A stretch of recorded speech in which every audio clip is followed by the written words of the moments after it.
Hello everyone, I'm speaking to you from my home in France. So probably like many of you, I'm on lockdown here. We're allowed to um, go outside within 1 kilometre of the house. I did go out, I haven't been out very much at all. I did go out to do just some shopping this morning.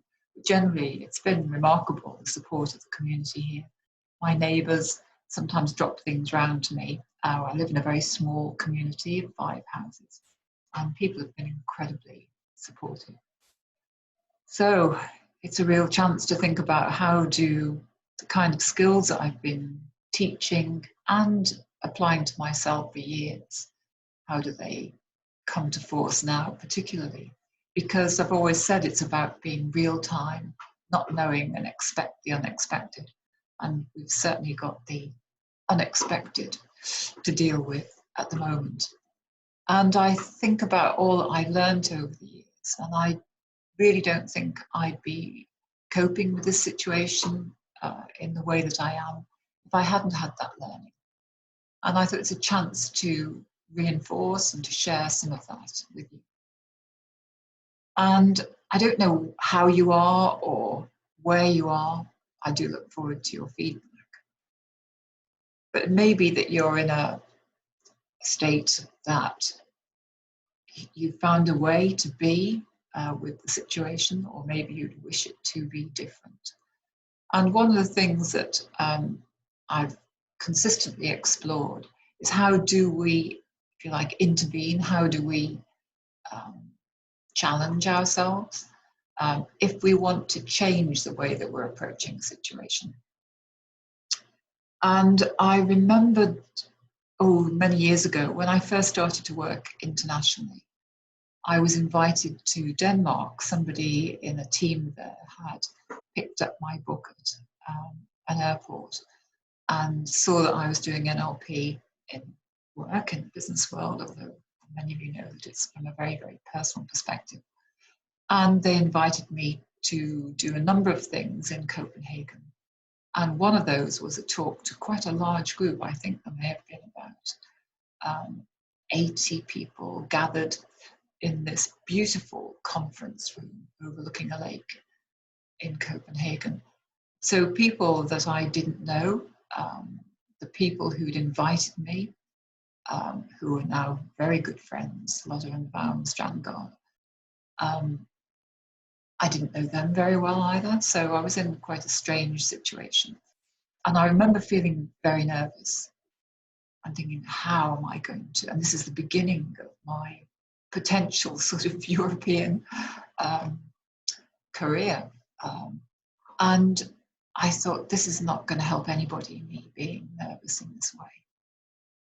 And I connected with the memory, the thought that it's all about purpose.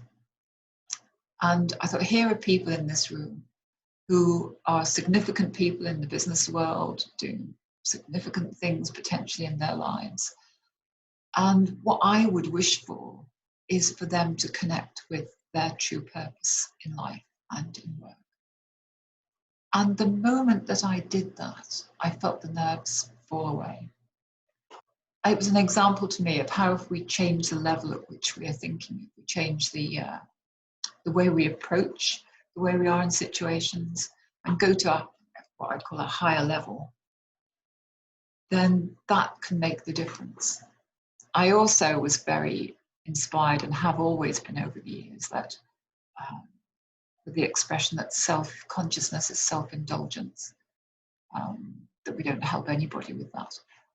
Anyway, the connection between that and where I am today is that when it was first announced here in France that we would be in lockdown, and I had come back from India, I had spent a bit of time in the UK with one of my sons and his family, and I came back here, and then the lockdown was announced. So I thought, right, this is where I'm going to be, possibly for some time, probably knowing what I know now, a lot longer than I originally anticipated. I mean, this is my home.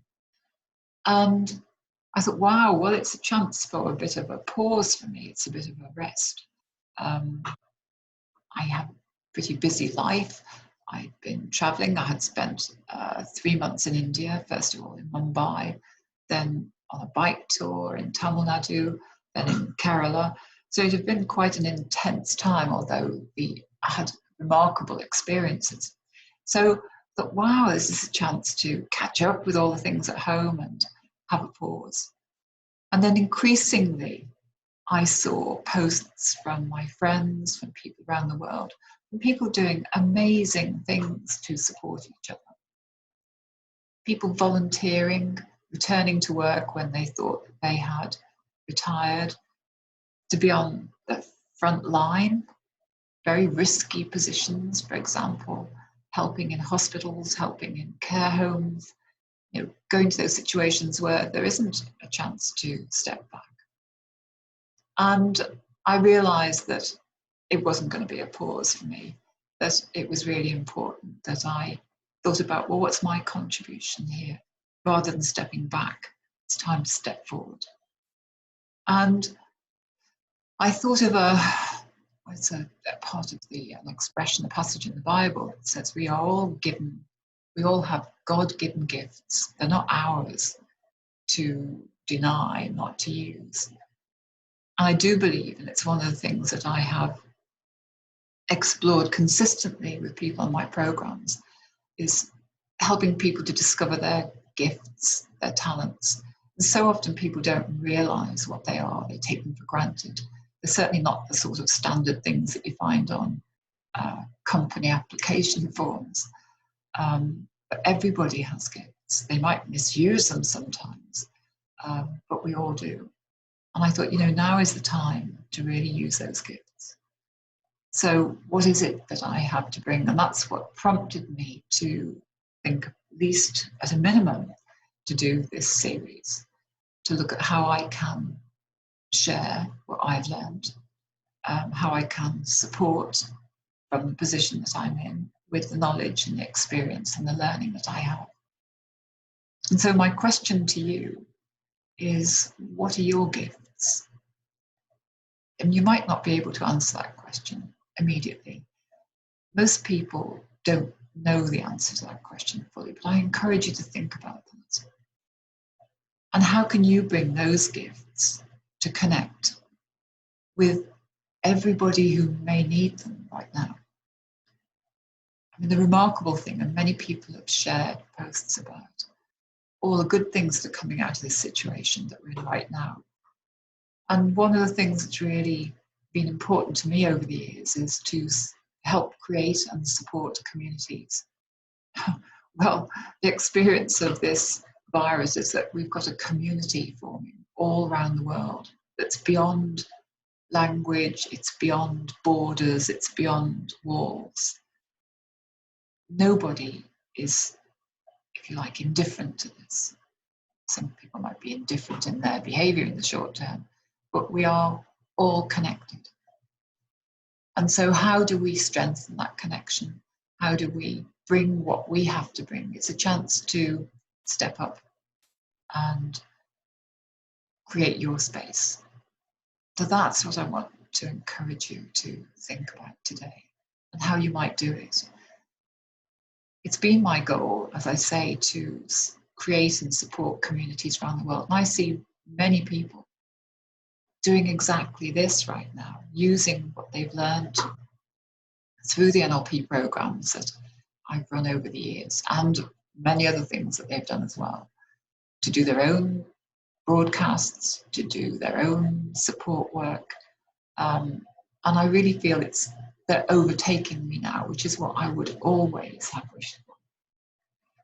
In that sense, that's the kind of virus that I wish to encourage, a virus that inhabits the earth with community, connection, and love. So